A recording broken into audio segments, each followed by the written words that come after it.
আল্লাহর রাসূলের চেহারা দেখা গোটা মাতাফ চিৎকার দিয়ে উঠছে, উলিদার নবিয়্যু হাযিহিল উম্মাহ। দেখ, আব্দুল মুত্তালিবের কোলে যারে দেখা যায় এটা কিন্তু এই উম্মতের নবী হয়ে আগমন করেছে। সবাই যদি আমরা আমাদের রক্তের বিনিময়ে কাদিয়ানীদেরকে যদি কাফের বাংলার জমিনে ঘোষণা করতে না পারি, তাহলে কিন্তু এক সময় এই দেশে জারজের সংখ্যা বেড়ে যাবে।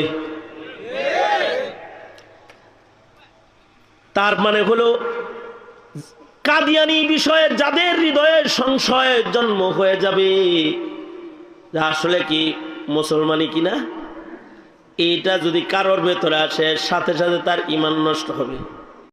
মানুষের ভেতরে যারা মুনআম আলাই, যারা পুরস্কার প্রাপ্ত, এদের এক নাম্বার কাফেলা পয়গম্বরগণ, নবীগণ।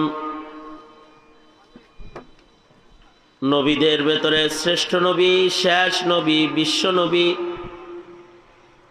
বিশ্ব মানবতার নবী মুহাম্মাদুর রাসূলুল্লাহ সাল্লাল্লাহু আলাইহি ওয়াসাল্লাম। আমাদের নবীজির মাধ্যমে আল্লাহর পছন্দনীয় নির্বাচিত পয়গম্বর কাফেলা দুনিয়ায় পাঠানোর সিলসিলা বন্ধ হয়ে গেছে। আমাদের নবী শেষ নবী, নবীদের শ্রেষ্ঠ নবী, সাইয়্যিদুল মুরসালিন নবী, খাতামুন নবিয়্যিন নবী মুহাম্মাদুর রাসূলুল্লাহ সাল্লাল্লাহু আলাইহি ওয়াসাল্লাম। আমাদের নবীজি নবীদের কাফেলার সর্বশেষ। কিয়ামত পর্যন্ত আর দুনিয়াতে কোনো নবীর আগমন ঘটবে না। আল্লাহ পাক খাতামুন নবিয়্যিনের শান আমাদের নবীজিকে দান করেছেন। মা কানা মুহাম্মাদুন আবা আহাদিম মির রিজালিকুম ওয়ালাকির রাসূলুল্লাহ ওয়া খাতামান নবিয়্যিন। আমাদের নবীজির আসল পরিচয় হলো তিনি খাতামুন নবিয়্যিন, তিনি আল্লাহ পাকের রাসূল এবং তিনি শেষ নবী। এটা নবীজির আসল পরিচয়। নবীজি কারোর বাপ, এটা নবীজির আসল পরিচয় না। নবীজির আসল পরিচয় হলো নবীজি রাসূল এবং শেষ রাসূল, শেষ নবী। নবীজির পরে আর কোনো নবী নাই। আল্লাহর রাসূল সাল্লাল্লাহু আলাইহি ওয়াসাল্লাম আল্লাহ পাকের এই ইলানকে সুস্পষ্ট করেছেন। আল্লাহর রাসূল বলেন, আনা খাতামুন নবিয়্যিন, আমি শেষ নবী, আমার পরে আর নবী নাই, লা নবিয়্যা বাদি। নবীজি আরো স্পষ্ট করে বলেছেন, আনাল আকিব, আমি নবীদের শেষ, আমার পরে আর নতুন করে কোনো পয়গম্বর আসবে না। নবীজি আরো বলেন স্পষ্ট করে, লাউ কানা বাদি নবিয়্যুন লাকানা উমর, আমার পরে এই পৃথিবীর মাটিতে কাউকে যদি নবুয়ত আল্লাহ তাআলা দিতেন তাহলে হযরত ওমরকে আল্লাহ নবুয়ত দিতেন। ওমর তো নবী হয় নাই, যদি কাউকে দেওয়া হতো তাহলে হযরত ওমর নবী হতো। ওমরই হয় নাই, কিয়ামত পর্যন্ত আর কেউ হবে না। কথাটা খুব সুস্পষ্ট। এই সুস্পষ্ট কথাটাকে অস্পষ্ট করার চেষ্টাও কিন্তু বর্তমান যুগে চলে। কাদিয়ানিয়াত এবং ভণ্ড নবীদের উৎপাত বাংলাদেশের মাটিতে না, সারা দুনিয়াতেই আছে। সুস্পষ্ট একটি কথার উপরে আক্রমণ আছে। তবে মনে রাখতে হবে, মুসলিম মিল্লাত, আমাদের প্রজন্মকে এই বিষয়টা আমাদের সুস্পষ্ট করতে হবে।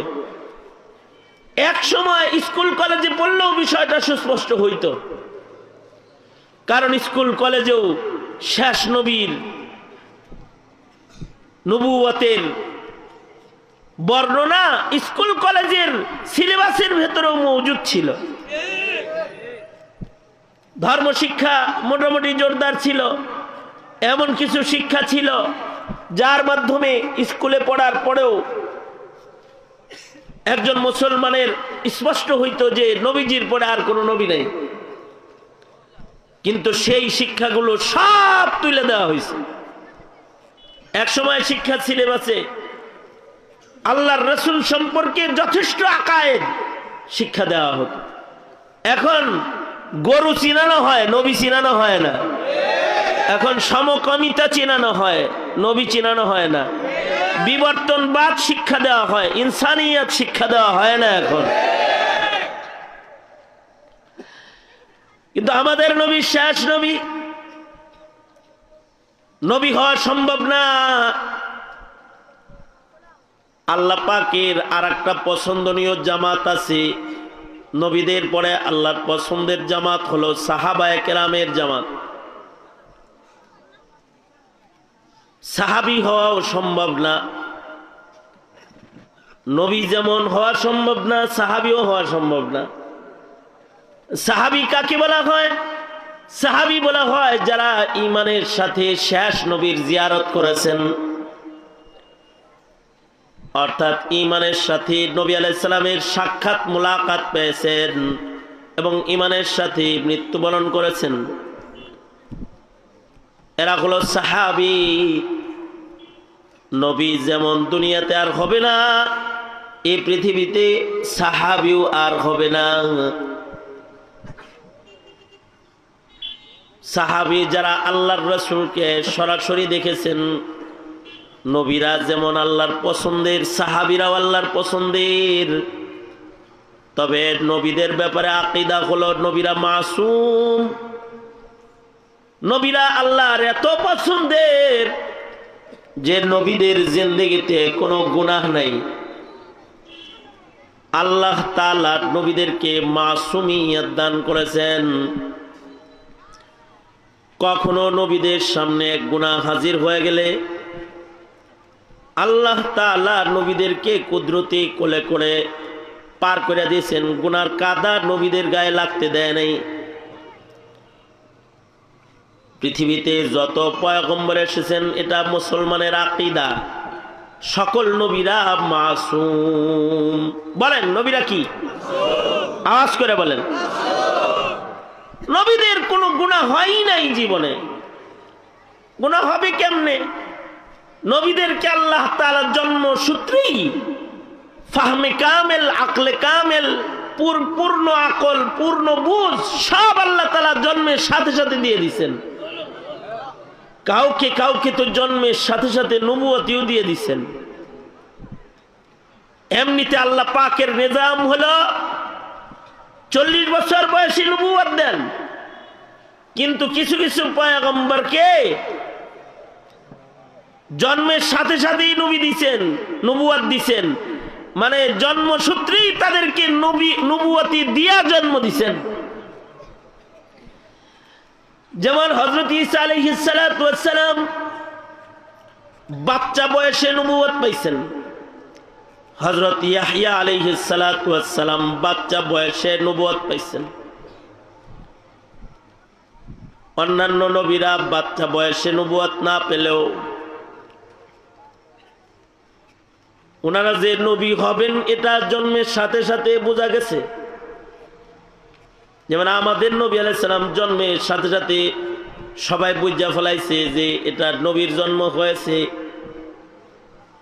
আমাদের নবী আলাইহিস সালাম যখন জন্মাইছেন, আর খাজা আব্দুল মুত্তালিব আমাদের নবীজিকে কোলে লইয়া বাইতুল্লাহ মুলতাজম বরাবর যায় যখন দাঁড়ায় বলতেছে, ও কাবার মালিক, আমারে তুমি নাতি দিছো, আমার নাতিটা তোমার ঘরে লয়ে আইছি।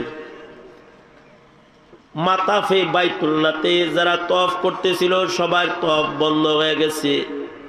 আল্লাহর রাসূলের চেহারা দেখা গোটা মাতাফ চিৎকার দিয়ে উঠছে, উলিদার নবিয়্যু হাযিহিল উম্মাহ। দেখ, আব্দুল মুত্তালিবের কোলে যারে দেখা যায় এটা কিন্তু এই উম্মতের নবী হয়ে আগমন করেছে।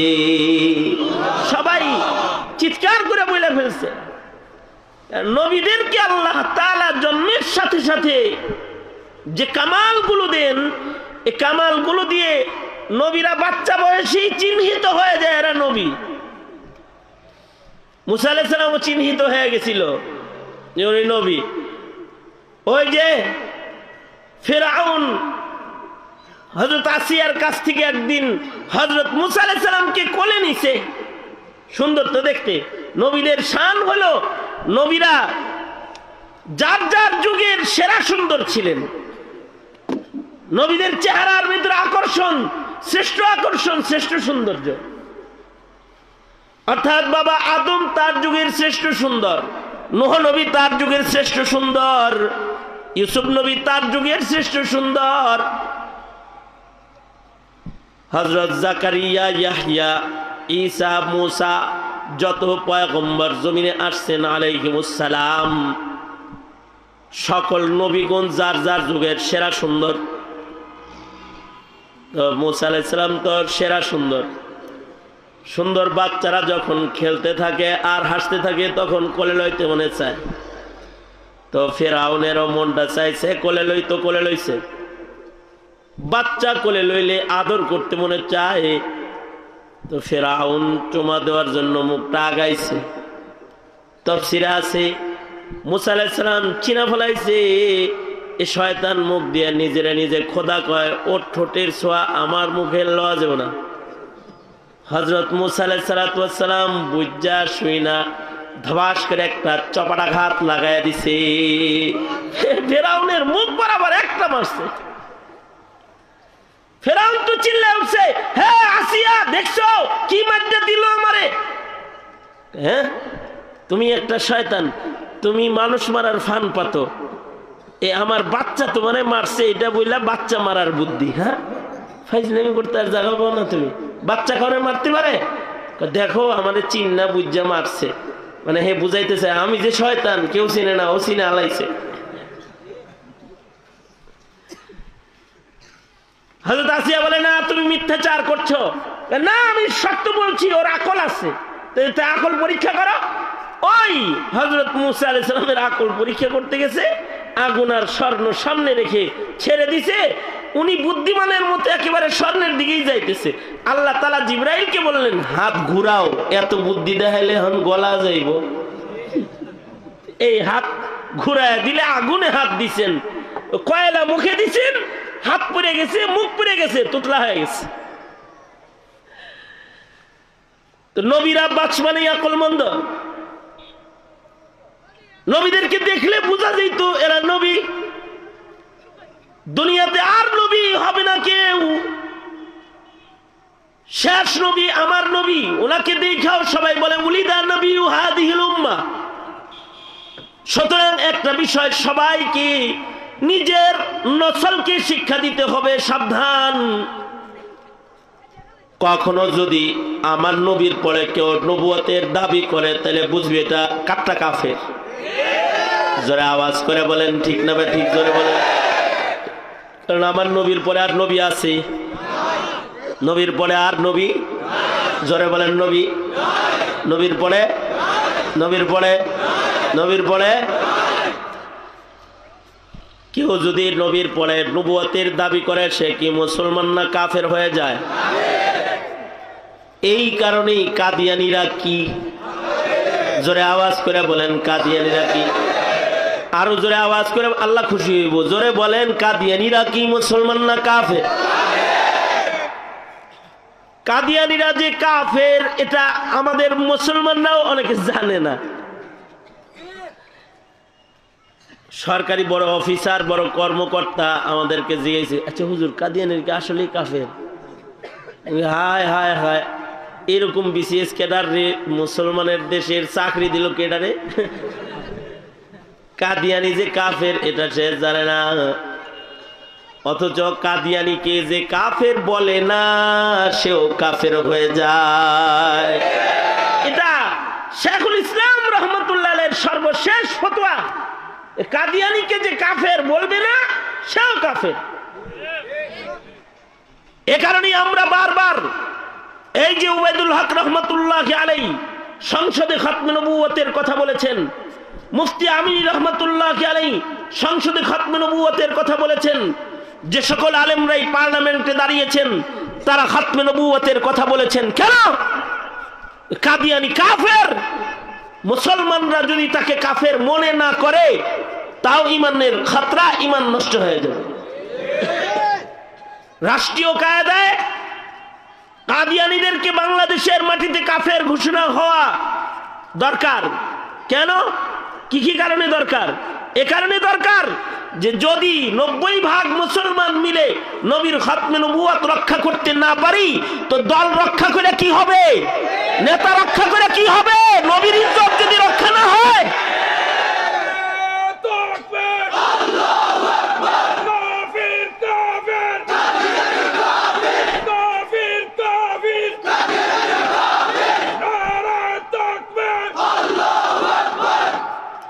এ যাবৎ পর্যন্ত বাংলাদেশে বহু রক্ত ঝরেছে শুধু কাদিয়ানীকে কাফের ঘোষণা করানোর জন্য। আওয়াজ করে বলেন ঠিক না ঠিক করে বলেন।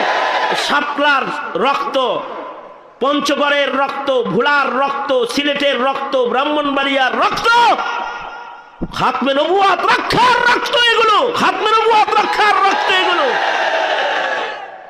কারণ প্রজন্ম যদি এটা না জানে যে নবীর পরে নবী নাই তো তো কাদিয়ানী হয়ে যাবে, খ্রিস্টান হয়ে যাবে, ও খ্রিস্টান হয়ে যাবে, যাচ্ছেও। লক্ষ লক্ষ মুসলমান কাদিয়ানী, লক্ষ লক্ষ মুসলমান অলরেডি খ্রিস্টান হয়ে গেছে গা। এরা নিজেরা এতটুকু জানে না যে নবীর পরে আর কি নাই, নবী হওয়ার কোনো সুযোগ এতটুকুনি জানে না। যদি আমরা আমাদের রক্তের বিনিময়ে কাদিয়ানীদেরকে যদি কাফের বাংলার জমিনে ঘোষণা করতে না পারি তাহলে কিন্তু এক সময় এই দেশে জারজের সংখ্যা বেড়ে যাবে।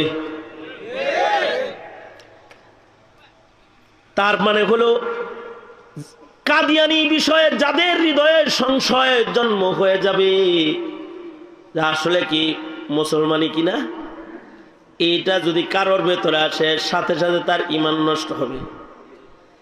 ঈমান নষ্ট হওয়ার সাথে সাথে বিয়া বন্ধন নষ্ট হবে। বইয়া রয়েছেন কে? বলেন বলেন। মানে কারোর যদি এই সংশয় আসে যে কাদিয়ানীকে আসলেই কাফের নাকি, সাথে সাথে তার কি হবে, ঈমান নষ্ট হবে।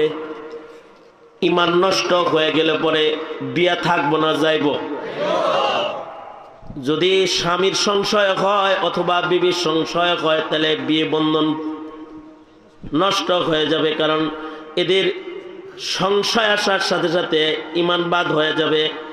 ঈমান বাদ হয়ে গেলে বিয়া টিকে না থাকে। হ্যাঁ, বিয়ে যদি না টিকে এদের থেকে যে বাচ্চাগুলো জন্মগ্রহণ করবে এরা কি মুমিন হবে না? সংশয়যুক্ত জারজের খাতায় নাম চলে যাবে।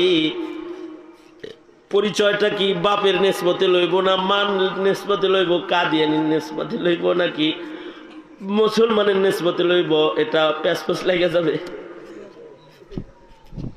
আর যদি কোনো কাদিয়ানির সাথে মুসলমানের বিয়ে শাদী হয়ে যায় না জানার কারণে, কারণ কাদিয়ানিরা কিন্তু নিজেদেরকে কাদিয়ানি কয় না, মুসলিম জামাত কয়। ওরা মুসলমানদের পরিভাষা ব্যবহার করে, ওরা ওদের মসজিদকে মসজিদ কয়,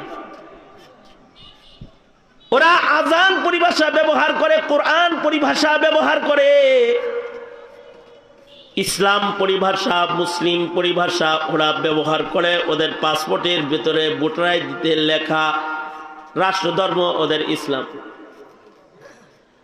যদি মুসলমানের সাথে কোনো কাদিয়ানির বিয়ে সংগঠিত হইয়া যায়, মুসলিম ছেলে অথবা কাদিয়ানি মেয়ে, কাদিয়ানি ছেলে অথবা মুসলিম মেয়ে যদি বিয়ে সংগঠিত হয়ে যায়, তাদের পেট থেকে যে বাচ্চাগুলো হবে এই বাচ্চাগুলো কি হালাল জাদা হবে না হারাম জাদা হবে?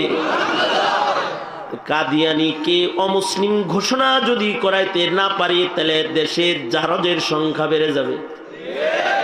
জারজ বাড়লে তো ভালো হবে নাকি বলেন?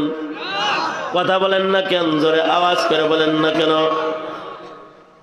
দ্বিতীয় নাম্বার হলো ওরা যদি মুসলিম পরিবেশে মুসলিম পরিচয়ে ওরা যদি কাদিয়ানিরা বসবাস করে, মুসলমানের দেশ থেকে ওরা মক্কা মদিনার ভিসা পাওয়া যাবে। কাদিয়ানি মক্কা মদিনার ভিসা পায়া, কাদিয়ানি যদি আমাদের কারণে যদি মক্কা শরীফে যায় কাফেরে যায় যদি কাবার গিলাপ ধরে, তাতে ভালো হবে না মন্দ হবে? আল্লাহ খুশি হবে তো? জোরে আওয়াজ করে বলেন না কেন, আল্লাহ কি খুশি হবে? কাদিয়ানিরে যদি আমরা মদিনায় পাঠায়া দিই, আর ওরা যদি কাদিয়ানিরে নবী মানে এইরকম কুফুর দিলে লইয়া যদি রসুলের রওজার সামনে দাঁড়ায়, তাহলে তো রওজায় আথার থেকে আল্লাহর রসুল বলবে 90% মুসলমান আমার উম্মত বাংলাদেশ, তোরা একটা কাদিয়ানিকে আমার কলিজা বাঙ্গাল লেগে আমার রওজায় পাঠাইছিস। বলো না ময়দানে মাহশারে রসুলের হাতের হাউজে কাউসার তখন সহজ হবে না কঠিন হবে? মক্কা মদিনা দুটি শহর হুদুদে হারাম, এর একটা হুদুদ আছে যে হুদুদের গেটে গেটে সাইনবোর্ড দেওয়া আছে, মক্কা মদিনার পাক শহরে কোনো মুসলমান ছাড়া কোনো কাফেরের ঢোকার অনুমতি নাই। কাফের যদি যাও তাহলে ভিন্ন পথে যাও, সামনে কাবা, সামনে মুহাম্মাদুর রাসূলুল্লাহ।